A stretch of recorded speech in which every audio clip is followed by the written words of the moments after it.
saudara-saudara.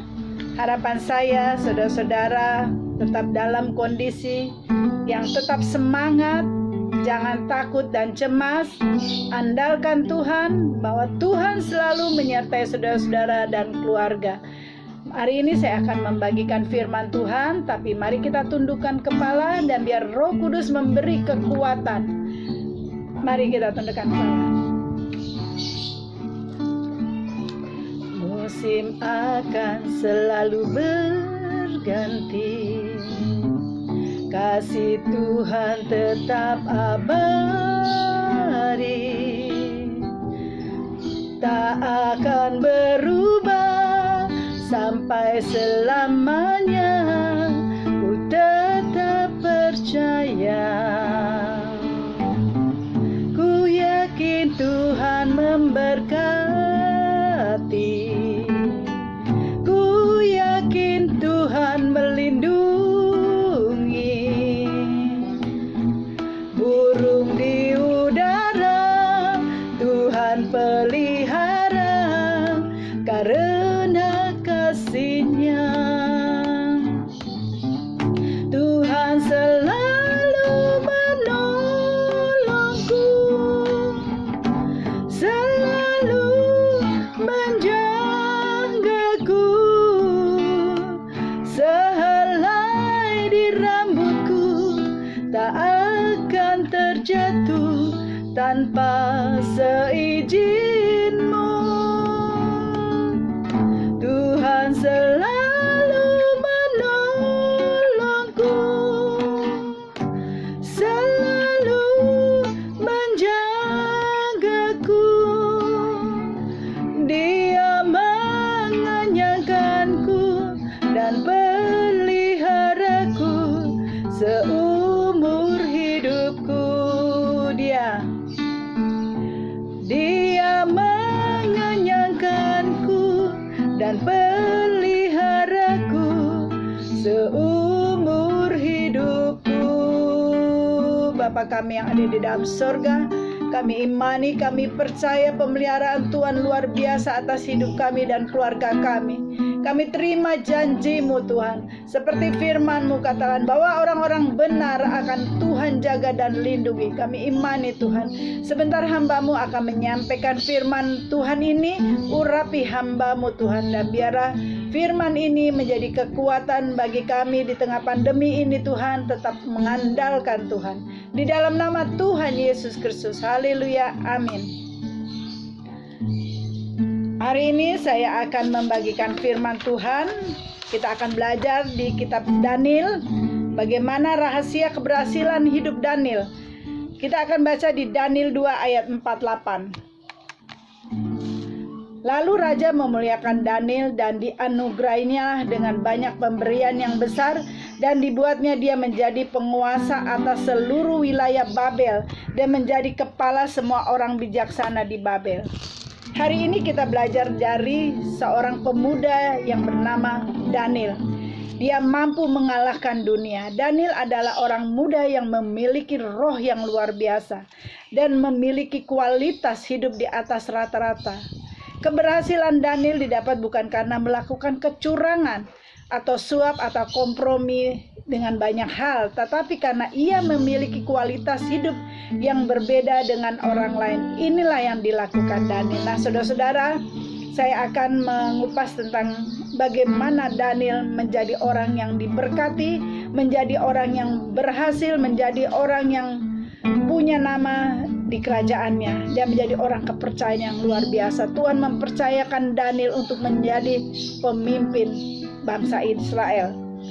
Nah, di sini kita akan belajar apa saja yang bisa kita ambil contoh dari sikap Daniel.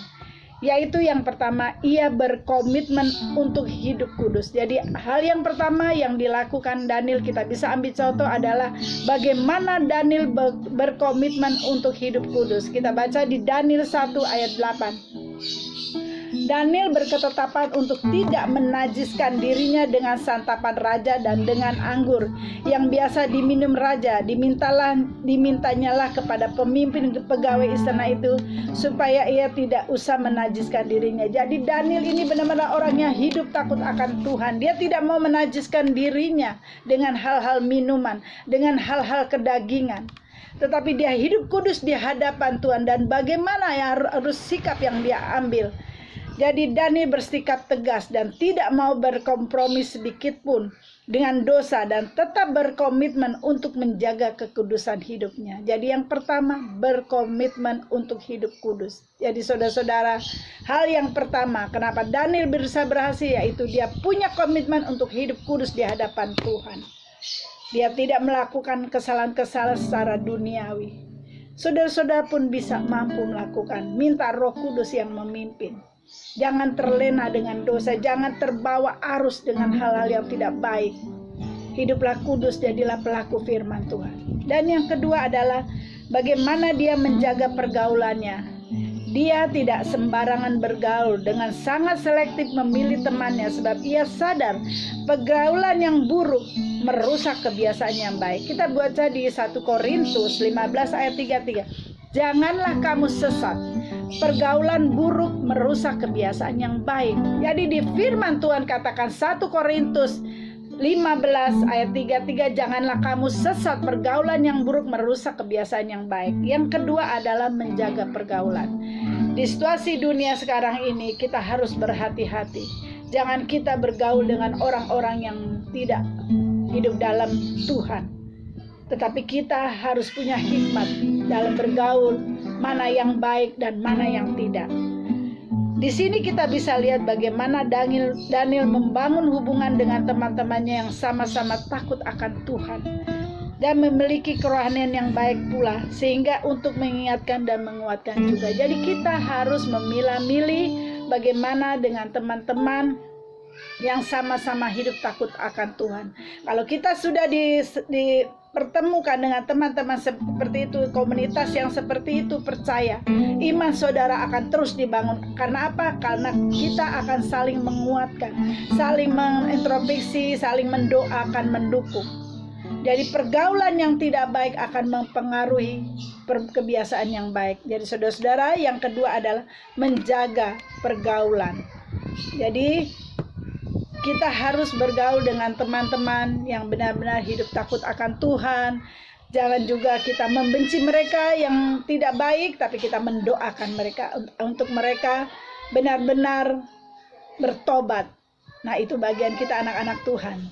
Itu yang kedua ya, menjaga pergaulannya. Yang tiga adalah bagaimana Daniel berkomitmen untuk memelihara kehidupan darinya setiap hari. Jadi bagaimana dia memelihara komitmen untuk memelihara kehidupan doanya setiap hari. Kita baca di Daniel 6 ayat 11.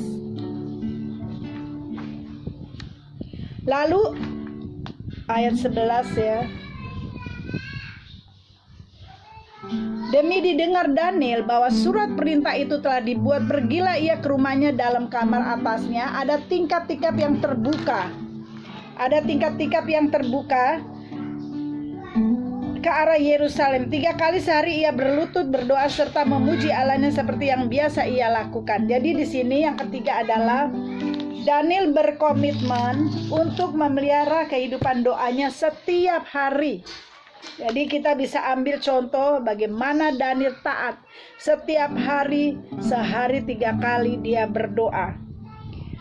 Sekalipun kesibukan di istananya dengan jabatan dia sebagai pembesar, dia tidak pernah lalai menyediakan waktu untuk Tuhan, bersekutu untuk Tuhan. Hal ini menyukakan hati Tuhan bahwa ia senantiasa mengandalkan Tuhan dan melibatkan Tuhan di segala aspek kehidupannya. Jadi kalau kita berkomitmen memelihara hubungan kita dengan Tuhan, yaitu kehidupan doa kita setiap hari, kita akan tahu komitmen dengan Tuhan. Jadi sesibuk apapun, luangkan waktu untuk Tuhan. Kita libatkan Tuhan di dalam setiap perencanaan kita. Percaya saudara-saudara, saudara-saudara akan berhasil di dalam setiap saudara-saudara mengambil keputusan dan tidak salah langkah. Karena apa? Saudara-saudara melibatkan Tuhan. Kalau kita orang-orang yang melibatkan Tuhan di dalam setiap kehidupan kita, di dalam setiap perencanaan, kita percaya saudara-saudara tidak akan mengalami kegagalan, dan Roh Kudus yang akan memimpin saudara bagaimana untuk melakukan yang terbaik.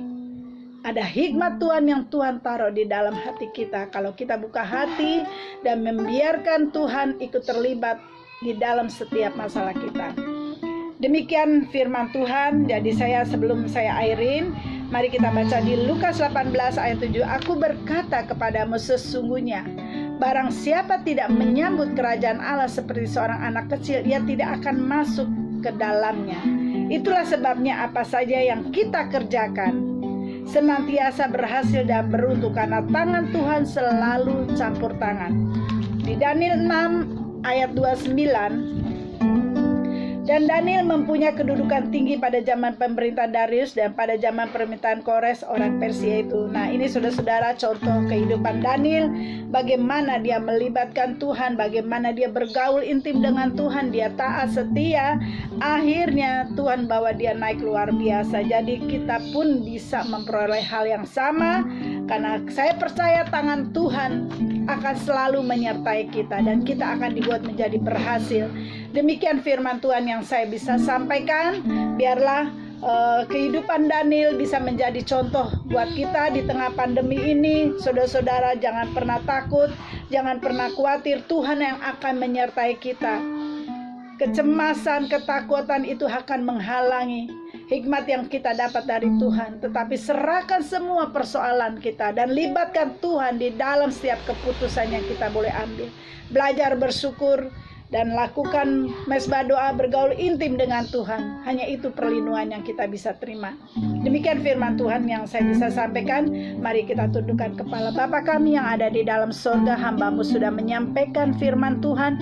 Biarlah firman Tuhan ini menjadi kekuatan bagi kami, Tuhan. Kami percaya lawatan Tuhan untuk kami dengan luar biasa, dan keluarga kami, Tuhan. Pulihkan keadaan kami dari hari ke hari, Tuhan. Kami belajar mengucap syukur atas segala kemurahan yang Tuhan sudah berikan bagi kami. Kami berdoa juga untuk bangsa Indonesia agar semua virus corona dan resesi ekonomi ini, Tuhan, segera berakhir, dan Tuhan pulihkan negara kami juga dunia, Tuhan. Kami terima janji dan berkat-berkat-Mu, Tuhan. Terima kasih Bapa. Di dalam nama Tuhan Yesus Kristus, Allah Bapa kami yang hidup dan Roh Kudus, mari angkat tangan dan terimalah berkat dari Tuhan.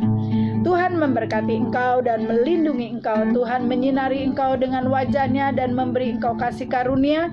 Tuhan menghadapkan wajah-Nya kepadamu dan memberi engkau damai sejahtera. Anugerah dari Bapa di surga, cinta kasih Tuhan Yesus, dan persekutuan dengan Roh Kudus yang menyertai kamu dari sekarang sampai selama-lamanya. Mari kita yang percaya katakan amin. Jangan lupa subscribe. Tuhan berkati.